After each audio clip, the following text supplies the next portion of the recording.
Assalamualaikum, kembali lagi bersama Valen di sini.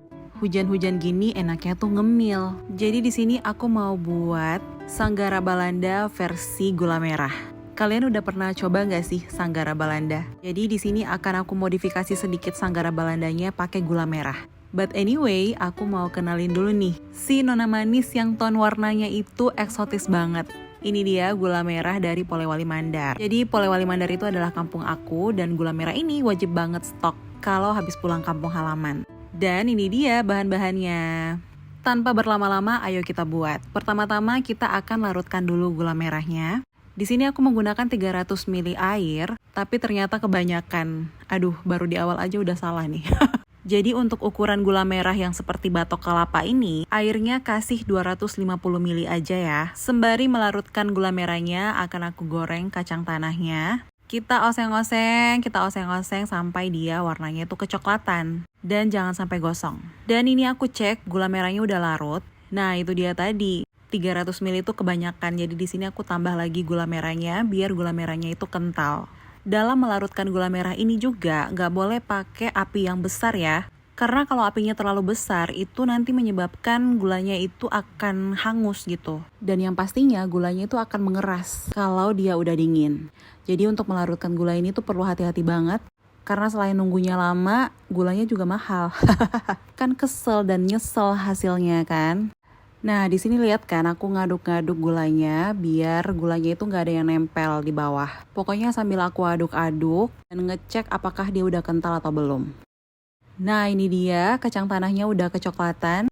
Kita tiriskan dulu lalu kita pindahkan dia ke piring untuk didinginkan.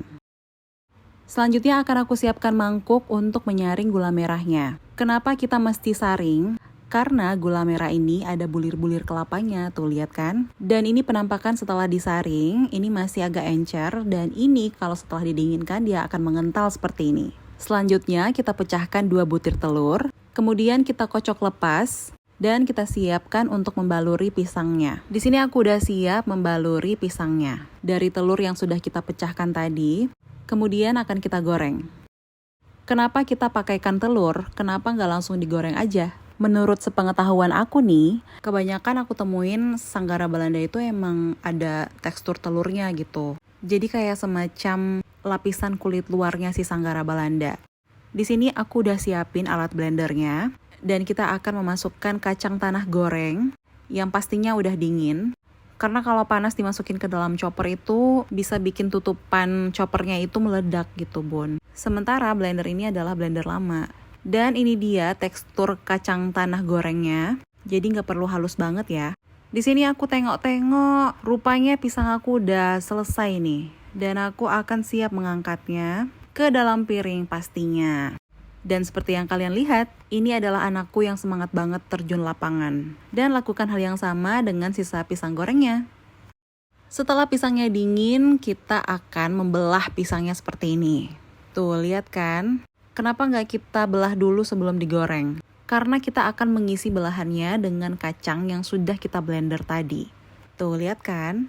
Dan di sini akan aku plating pisangnya ke dalam piring. Dan akan aku masukkan kacang yang sudah kita blender ke dalam belahan pisangnya. Jadi resepnya ini simple banget ya. Dan pastinya bisa kalian cobain di rumah. Selanjutnya kita kasih gula merah. Dan banyaknya gula merahnya tergantung dari selera kalian. Dan mari kita coba. Bismillahirrohmanirrohim. Perpaduan kacang, gula merah, dan pisangnya ini serasi banget sih. Oh iya, ini juga cocok loh buat ide jualan. Gula merahnya itu manisnya pas dan yang pastinya approved. Mari kita pindah ke sesi yang kedua. Jadi kita akan bikin apa? Kita akan membuat pisang epek. Dan ini dia bahannya. Jangan lupa pisang kepoknya itu wujudnya seperti ini ya. Tingkat kematangan pisang ini ada di tengah-tengah ya. Jangan pilih pisang yang terlalu masak karena pisangnya akan dipenyet. Di sini aku akan kupas pisangnya terlebih dahulu. Tuh lihat pisangnya cantik banget kan? Jadi pisang epek ini adalah makanan khas dari Sulawesi Selatan. Kenapa namanya pisang epek? Karena pisangnya itu dijepit atau diepek gitu. Dan pisang epek ini adalah jajanan khas yang enak banget dimakan selagi hangat. Karena biasanya di Pantai Losari itu kita nikmatin pisang epeknya itu di malam hari. Seperti yang kalian lihat, aku nggak punya alatnya. Jadi aku penyet aja pakai pisau. Dan seperti inilah penampakannya. Jadi dipenyetnya itu nggak terlalu tipis, tapi juga nggak terlalu tebal. Pokoknya sedang-sedang aja. Lakukan hal yang sama pada pisang-pisang yang lainnya. Kemudian kita akan siap untuk memanggangnya. Jadi biasanya pisang epe ini itu dipanggang di pemanggangan yang pakai arang gitu. Dan di sini aku sangrai kelapanya biar ada efek smoky-nya gitu. Kemudian aku kukus sebentar. Kenapa aku sangrai dulu kelapanya? Karena kelapanya itu agak basah ya, karena ini kelapa muda ya kan. Jadi aku sangrai dulu tadi sejenak, baru aku kukus biar aromanya itu keluar. Dan ini dia penampakan pisang epenya kalau dia udah matang. Jadi emang ada hangus-hangusnya gitu ya. Dan dari itulah segi keunikannya. Di sini aku bakal plating lagi pisangnya. Kemudian aku taburkan kelapa yang tadi. Dan kita berikan dia gula merah juga. Wah, ini sih nikmat banget. Dimakan pas lagi cuaca lagi hujan-hujannya. Perpaduan gula merah, kelapa, dan juga pisangnya itu the best banget. Dan yang pastinya gula merah itu nggak bakal bikin enek. Manisnya pas, dan dari pilihan pisangnya juga yang bagus, membuat rasa pisang epenya itu nikmat banget 100%. Selamat mencoba di rumah ya. Selanjutnya, ini adalah pisang epe varian keju dan susu yang biasanya banyak digemari oleh kaula muda. Dan ternyata perpaduannya itu juga enak banget. Dari susu dan keju yang lembut, pemilihan pisang yang matang, membuat cita rasanya itu nggak bikin enek.